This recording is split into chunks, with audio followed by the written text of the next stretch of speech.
Hey guys, we are going to do another game today. Well, actually, hopefully most of you started this yesterday. So the first time we played this game, remember we were multiplying the two numbers that we rolled, and you got to choose even or odd, especially if you were virtual. If you were virtual, you chose even or odd. You play the game and see if you won. So we're going to do the same thing again, but we're adding instead of multiplying, okay?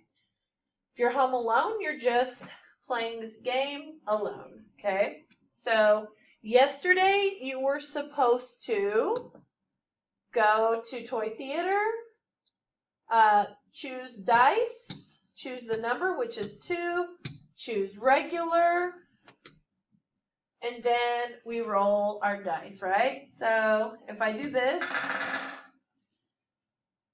6 plus 2 is 8, so even. You're about to still see that over here, just because of the way I have my boards. You still see my check, but 1 plus 6 is 7. 7 is odd. So this is what you were doing yesterday. 6 plus 4 is 10. Okay, and you should be doing this 30 times, okay? I said that wrong. You should be doing this 36 times, okay?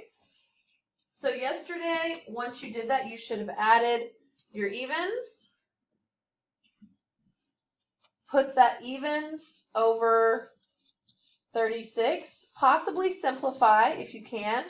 Compare it to x over 100. And you're going to put it here. You can put your fraction and your percent rounded. And then also do the odds. How many were odds? 36. X over 100. And guys, that is experimental probability. That is our probability based on what we did in our experiment. So the main thing that's different, one big thing about experimental probability is our total comes from the number of trials, not from necessarily the total possible outcomes. Okay, it's from the number of trials, and we did it 36 times. Now, when we do our theoretical, which is what we're doing today, is we add. Okay, so last time, remember, we had a little multiplication table here. This time we're doing an addition table.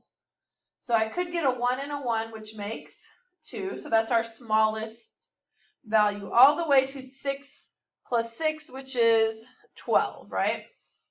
So 1 plus 2, 1 plus 3, 1 plus 4, 1 plus 5, 1 plus 6.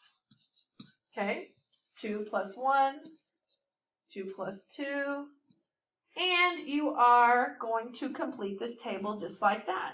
Okay, once you do that, I want you to highlight all of the ones that are even, just like we did last time. Okay, because this is how many possible outcomes there are that we could get. We're doing this based on the theoretical, okay? Because this is actually based on total possible outcomes, not on number of trials, okay? So we still have 36 total possible outcomes, okay? Your job is to figure out how many are even, how many are odd. Remember, highlight the evens. That'll just make it easier. According to the table, are even and odd sums equally likely? And just explain. Yes, they are equally likely because there are the same number of evens and odds. Or no, they are not equally likely because there are more evens than odds. Or no, it is not equally likely because there are more odds than even. Base it on your table. Okay? Number 3, what is the theoretical probability of rolling an odd sum? What is the theoretical probability of rolling an even sum? Well, odd, how many odds did you get out of 36? And then simplify it. How about evens? Okay, simplify it. And then compare your theoretical and experimental probability. Was what you got from your data, was that the same as what this data shows? Yes, my experimental probability was the same as the the theoretical, or no, my experimental data was different than my theoretical, okay?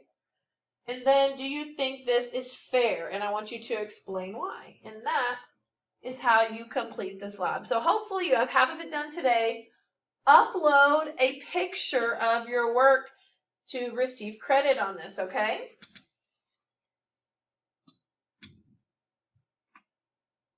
This will be a grade, so upload a picture of it.